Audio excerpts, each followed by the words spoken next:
As part of our study of the brain's various functions, we're going to look at the topic of memory. And this is a fascinating topic, really. Now, who remembers what they ate for lunch last Monday? I remember having pizza. That's memory at work. A simple definition of memory is the ability to store, retain, and recall the information. Now, it sounds simple, but if you think about it, in many ways, we are our memories. And when we think about who we are, we probably think about the events we've experienced, the people we've known, as well as the opinions and the feelings we have about a great many things. All of this information is stored in a variety of brain systems that handle the different types of memory. So first, let's look at 3 types of memory that have been identified by psychologists, and then I'll talk about how we can improve our memories. The first type of memory is sensory memory. Sensory memory is extremely short, generally lasts about 100 to 500 milliseconds.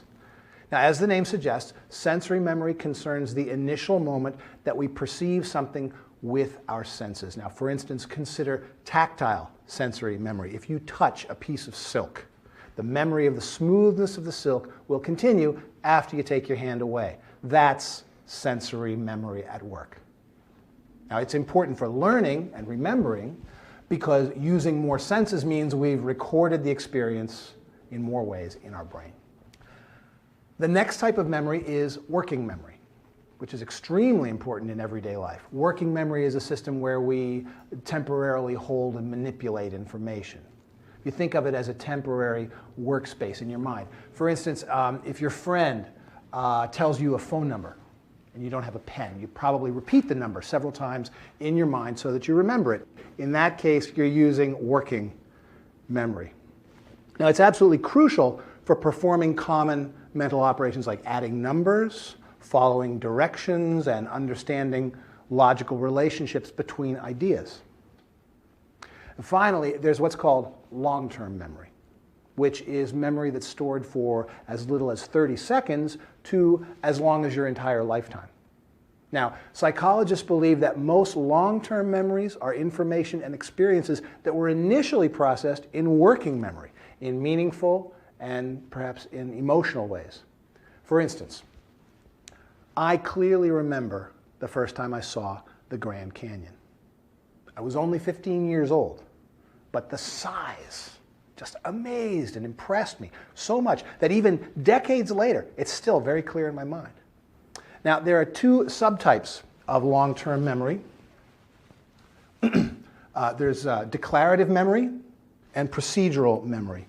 Declarative memory is all of the facts and ideas and names that are consciously available to you. All of your experiences and conscious memories fall into this category. Procedural memory concerns your knowledge of moving your body, like when you ride a bicycle or you play a musical instrument. Most of our procedural memories are implicit and unconscious. Okay, now I'm going to test your memory with this question. Does anyone remember what I said I'd talk about next? How to improve your memory, right? When we think about improving our memory, we're generally talking about improving our declarative memory, the one that stores the facts and the names and so on.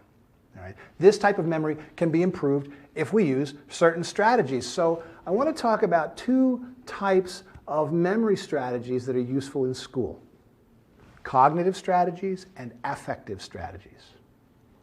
Now, cognitive strategies tell us how to approach tasks and which methods to use to complete them. So basically, they're concerned with thinking in more effective ways. Okay, let's take a quick look at one cognitive strategy. This one's called verbal elaboration. Now, verbal elaboration occurs when we talk in a meaningful way about information that we are trying to remember. And that means that as you study, you should think about and verbalize information critically.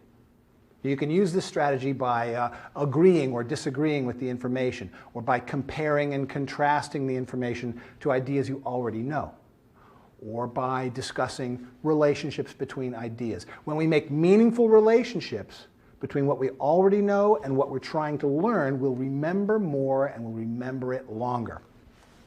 Now, for the other approach, affective strategies. Affective strategies help us control our emotional responses so that we remember better. But what do emotions have to do with memories?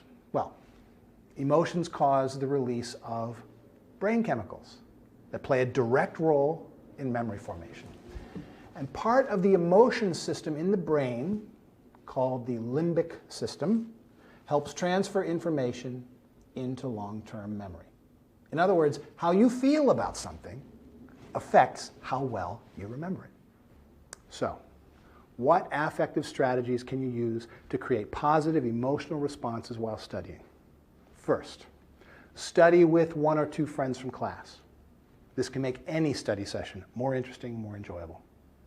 Second, use interesting study tasks, like taking turns making short presentations on a topic that you're studying, or come up with questions to test each other on the information.